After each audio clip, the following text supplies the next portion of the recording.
JD के senior leader Alok Kumar Mehta को फतह कर दिया, चुनाव जीत गए और नित्यानंद राय वहां से तीसरी बार संसद सदस्य बन के दिल्ली गए। समस्तीपुर सुरक्षित लोकसभा सीट में शुरू से ही सांभवी के आ जाने से माहौल बनता रहा और लास्ट में होते होते लगभग 2.25 लाख वोटों से वो कांग्रेस के सनिहा जारी को पटक दी, जिस वजह से यह सीट एनडीए के पाले में चला गया। बेगूसराय में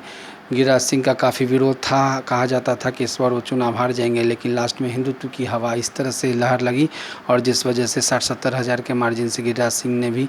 वाम मोर्चा के प्रत्याशी को अवधेश राय को चुनाव में हरा दिया। मुंगेर पार्लियामेंट सीट में शुरू से ही माहौल ललन सिंह के पक्ष में रहा, चाहे कैंडिडेट कोई भी आए, लेकिन अनंत सिंह की जेल से आने के बाद खुलेआम जो वोट बैंक था उन्होंने कवरेज किया और जिस वजह से मुंगेर सीट राजीव रंजन उर्फ ललन सिंह के पक्ष में बनता चला गया। सीतामढ़ी की सीट हिंदुत्व की सीट बनती गई और पिछड़ा दलित की वोटों में सेंधवारी नहीं हुई, जिस वजह से देवेश चंद्र ठाकुर जनता दल यूनाइटेड के टिकट पर एनडीए प्रत्याशी थे, उन्होंने वहां से सीट निकाल लिया। मधुबनी का फार्मूला दरभंगा जैसा माहौल के कारण ही बन के आया, जिसके कारण से अशोक यादव पुनः चुनाव जीत के आए। मुजफ्फरपुर में भी कुछ ऐसा ही माहौल रहा, मोदी फैक्टर 100% प्रभावित रहा, जिस कारण से पाला बदलने के बाद भी वहां से एनडीए प्रत्याशी डॉक्टर राजभूषण चौधरी पुनः जीत के गए। सारण मामूली 13,000 से जीती मिली राजीव प्रताप रूडी को। इसके पीछे एक कारण यह दिया गया कि राजीव प्रताप रूडी जो तीसरी बार संसद सदस्य जीत के गए, वहाँ से ऑफिस वेयर यानी कि जो भी स्टाफ वो रखे थे उनको वो ऑफिस की तरफ पेमेंट करते थे और ईमानदारी निष्ठा के साथ यही चीज़ उनके फार्मूला में काम आया, जिस वजह से मामूली 13,000 वोट से उन्होंने लालू की लड़की को हरा दिया और ये सीट राजीव प्रताप रूडी के पक्ष में गोलबंद हो गई। हाजीपुर में शुरू से ही जनता का मूड एनडीए के पक्ष में रहा और जनता के बीच में जाने के बाद यह स्पष्ट कहना था कि इस बार इनको मौका दिया जाए, क्योंकि ये परंपरागत वोट बैंक शिफ्ट नहीं होनी चाहिए।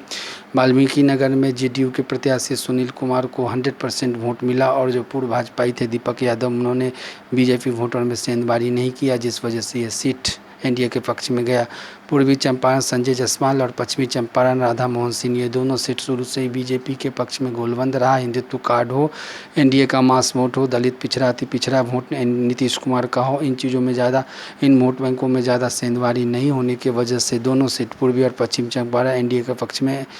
गोलबंद रहा और यहाँ से संजय जायसवाल और राधा मोहन सिंह दोनों बीजेपी के कैंडिडेट चुनाव जीत के आए। शिवहर ऐसा लोकसभा सीट था जहाँ शुरू से ही माहौल तरह के बताए गए, लेकिन मैंने भी कहा था और लोगों को भी आकलन था कि 25 से 30 हज़ार 40 हज़ार के फासले पर लवली आनंद वहाँ से चुनाव जीत के जाएगी। उसके पीछे तर्क यह दिया गया कि अनुकंपा वाले जो वोट बैंक है, एनडीए का जो वोट बैंक है, हिंदुत्व जो वोट बैंक है, वो शिफ्ट नहीं हुआ और शिफ्ट हुआ भी तो काफ़ी लिहाजे से कम हुआ, जिस वजह से 29,000 के फासले से लवली आनंद वहाँ से चुनाव जीत के गई। वैशाली में भी वीणा देवी के पक्ष में एनडीए गोलबंद रहा और हिंदुत्व कार्ड में सेंधमारी नहीं हुई। मुन्ना शुक्ला ने काफ़ी कोशिश किया पर ये माहौल बनते गए और जिस वजह से वैशाली का सीट भी निश्चित तौर पे वीणा देवी के पक्ष में बनता गया। गोपालगंज का सीट डॉक्टर आलोक कुमार सुमन जो मधुरभाषी व्यवहारिकता और एनडीए के वोट बैंक के कारण चुनावी जीत गई, जिस वजह से गोपालगंज का सीट डॉक्टर आलोक कुमार सुमन के पक्ष में गोलबंद हुआ। सिवान सीट में हेना साहब की जीत और राजद के घमंड के कारण जेडीयू यहाँ से जीत गई। हेना साहब भी झुकी नहीं और राजद के बीच में ही अवध बिहारी चौधरी को लेके जो कैंडिडेट का पर्दाफाश हुआ, जिस वजह से यह सीट बने बनाए बैठाए जेडीयू के पक्ष में चला गया। महाराजगंज सीट राजपूत वोटरों प्लस एनडीए वोटरों में सेंध नहीं लगने से पुनः यह सीट सेग्रीवाल जनार्दन सिंह सेग्रीवाल जो बीजेपी से तीसरी बार चुनाव जीत के गए। नालंदा जो परंपरागत जनता दल यूनाइटेड का एक अपना खास लोकसभा सीट था और यहाँ से मोदी लहर के विपरीत भी वो चुनाव जीते थे, तो इस वजह से तीसरी बार कौशलेंद्र कुमार को तीसरी बार यहाँ से जनता ने मौका दिया। पटना साहिब जो बीजेपी का परंपरागत लोकसभा सीट है, यहाँ से रविशंकर प्रसाद जीते। हालांकि फतुहा और बख्तियारपुर में काफ़ी विरोध था, लेकिन शहरी वोट गोलबंद होने की वजह से बीजेपी को यह सीट आसानी से मिल गई। अब आते हैं पाटलिपुत्र मीसा भारती के नाम से जाना जाता है। राज्यसभा के सदस्य रही 2 टर्म और रामकृपाल यादव जो पहले लालू यादव के खास थे, उनके बीच में टक्कर होता गया, लेकिन इसमें जो ग्रामीण परिवेश के वोटर थे, यादव वोटर थे, सीपीएम सीपीआई माले या फिर मुकेश सहनी का जो वोट था, वो वोट एक बैनर पे आया और मीसा भारती को वहाँ पे 70-80 हज़ार के मार्जिन से जीत मिली। आरा की सीट बहुत दिलचस्प लड़ाई हुई, वाम मोर्चा राजद गोलबंद रहा और इधर उधर वाले जो वोट थे 20-30 हज़ार वोट वो राजद के पक्ष में, वाम मोर्चा के पक्ष में इंडी गठबंधन को मिला, जिस वजह से वहाँ पे वाम मोर्चा मार्क्सवादी कांग्रेस पार्टी, मार्क्सवादी लेनिनवादी के जो कैंडिडेट थे सुदामा प्रसाद, उनके पक्ष में ये चला गया और जिस वजह से यह सीट इंडी गठबंधन को चला गया। बक्सर में मिथिलेश तिवारी जो नया चेहरे बीजेपी को दिया गया, बीजेपी के माध्यम से उनको ब्राह्मण का जो मास वोट था उसमें पूर्व आईपीएस की काटमारी और सेंधवारी और साथ में जो दलन पहलवान जो आरजेडी के